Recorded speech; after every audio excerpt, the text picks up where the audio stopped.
மாண்புமிகு தமிழ்நாடு முதலமைச்சர் அவர்களே, நீங்கள் நேரடியாக தலையிட்டு NLCக்கு வீடு நிலம் கொடுத்த எமது மக்களுக்கும் தொழிலாளர்களுக்கும் நிரந்தர வேலையும், கொடுக்க இருக்கின்ற குடும்பத்திற்கு ஒருவருக்கு நிரந்தர வேலையும், என்னுடைய மக்களுக்கு சந்த மதிப்பில் அவர்களுக்கான இடைப்பட்டை தாருங்கள் என்று கேட்கிறோம். அரச பயங்கரவாத சட்டம் எங்களை மிரட்டுகிறது. NLC நிர்வாகம் எங்களை மிரட்டுகிறது. நிலத்தை தருகிறாயா? நிலத்தின் பத்திரத்தை தருகிறாயா?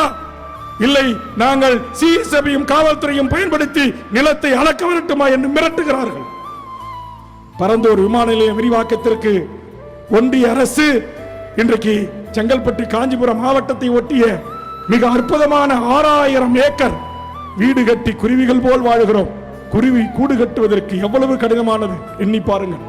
விமான நிலையம் வேண்டும் தானே, ஒன்றிய அரசு கேட்கிறான் தானே, கொடுத்துட்டு போங்கலாம் என்று சொல்லக்கூடாது. மாண்புமிகு தமிழ்நாடு முதலமைச்சர் அவர்களே.